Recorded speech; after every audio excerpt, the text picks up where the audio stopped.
Welcome to Discover Janesville. My name is Yuri Rashkin, and my next guest is Angela Smillie. Angela is running for Janesville City Council. Angela, thanks for being here today. Thank you, Yuri, for having me. So, why would somebody like yourself, doing so well in your job and things are going great, why did you decide to run for Janesville City Council? Well, I decided that I had sat on the sidelines long enough. Being someone that's involved and active within the community, I felt that it's time for me to start making an impact on some of the decision making that is going on and start having a good positive voice to move Janesville forward. So like I said, I'm not one to sit on the sidelines, and I'm ready to take that next big step. And speaking of service, you currently serve on the Alcohol License and Advisory Committee. That is correct. I've been serving on the Alcohol Licensing Advisory Committee, or ALAC, for 2 years now, and have had a fantastic experience within city government in that decision making, and have had a lot of fun, and at the same time a lot of tough decisions. But I think I've also have shown that I'm very consistent with my decision making and very fair on my decision making through that committee. Excellent. How's your campaign going so far? As in, what are you doing to get those votes? Well, we are really reaching out to different organizations. I've been giving a lot of talks for various groups within the community, introducing myself, getting to know constituents, whether it's the groups that I've been speaking to or going doors to doors. I think that one-on-one conversations and meeting individuals so the constituents and the voters can meet me and get to know me, and I also get to know what's on what they're facing and the issues that they're worried about right now. So we're doing that. A big piece of it is getting to be known. I'm not originally from Janesville. I'm originally from Rock County, but not Janesville necessarily. I've been a homeowner in Janesville since 2007. So it's getting my name recognized and my information out there and what I believe in. And that one-on-one conversation has been critical. What difference, and you spoke of making a positive difference, what positive difference do you feel that you as member of City Council can make in our community? Well, I believe that I can be a voice for citizens. We all have a lot on our plate and a lot on the issues that are facing, whether it's the city or in your home budget. And so you need somebody that is going to have a positive voice for positive decision making on the council. I think that I've shown I'm a proven leader. I've demonstrated through ALAC, through my career as a probation and parole officer, as a volunteer, that I take that initiative to whatever issue is at hand, if there's a problem, and take the next step to move forward to address it.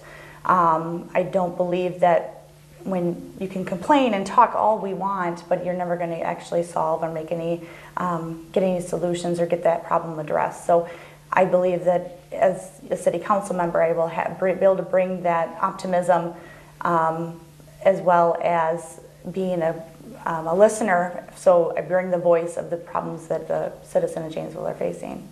You know, you mentioned something that I think is curious to me and probably to a lot of people who are watching this. You're a probation officer. How does that line of work, how do you think that will be helpful to you as a member of the council, and how long have you been a probation officer? I've worked for the I graduated from UW-Madison in 2002. All right. With degrees in behavioral science and law and political science. It was briefly after that I was fortunate. I got a job with the Department of Corrections as a probation agent. So I've been an agent now for over 9 years.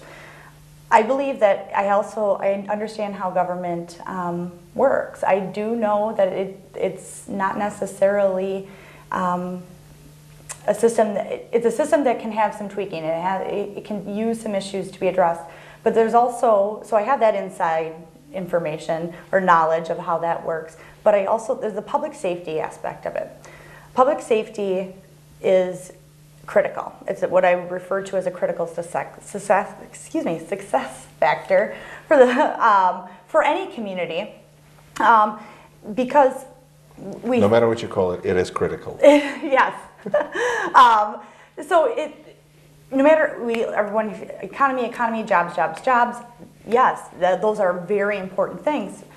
we need a strong public safety in place for our community for it to thrive and to attract people that are going to be buying homes and to attract businesses that want to relocate or expand.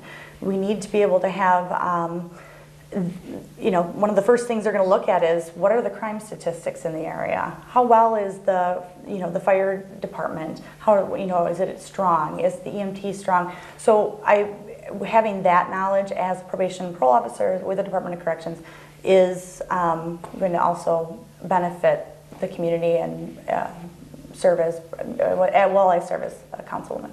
Excellent. Now, there's been some coverage in the local media about yourself and some other candidates who are running about your general involvement in the Democratic Party in Rock County. How do you feel that your involvement in political party will affect your service to the community on the council? Is this something that's going to affect how you judge sidewalks, or is it how is this going to affect who you are? This is not about me or my membership for the Democratic Party.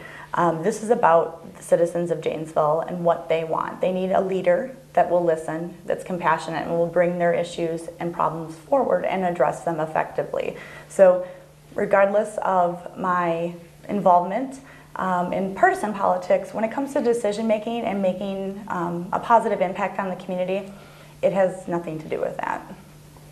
Great. So far you've been campaigning, you've been talking to people, listening. What have you learned so far from this process? What have I learned? I know that it's a lot of work. I have I have a lot in front of me, and it's exciting. So it's talking with the citizens. They're concerned about how our money is being spent with TIF districts. They're concerned about what is going to happen when the contracts for the public employees are concerned about when their contracts are going to be coming up. So there's going to be a lot of issues that we're going to be facing that are going to be critical, that somebody with a positive thought process and decision making is going to help push that forward. All right. Now, as somebody who works in public sector currently, do you feel that you will be able to give appropriate attention to concerns of businesses? Absolutely. I think that we still all have the same goals. I think, again, this goes back to being an effective leader. Do they listen? Can they communicate? And it's about. It's not about ideologies necessarily. It's, can you take the information at hand, and with the facts and the information sitting in front of you, and with the impact and the voices of what from your constituents, and make decisions based on that. And I'm very proven to have done that. Great. So if people want to get in touch with you, how will they do that? They can find me on Facebook, Angela Smillie for Janesville City Council. Mm-hmm. I also have an email address, Smillie, the number 4, citycouncil at gmail.com, and I also can be reached by a telephone. Now, if there's one thing that you would want the voters to know before they go and vote, what would that be? I would educate yourselves on the candidates that are running. And I think that when you do that, you take a look at my experience, whether it be my career, my education, my involvement in the community as a volunteer. I'm active in Big Brothers Big Sisters. You have a lunch buddy, as I recall. I do, lunch buddy at Roosevelt. So we have a lot of fun. Recess is fun. So if you take a look at all of those things, and look at each of the candidates that way, maybe not so much as name recognition, and you get to know them, or you reach out to them and address your particular issue. That is I think that's going to show that I will be one of the best candidates for City Council. Great. Well, best of luck to you. Thanks so much. Thank you.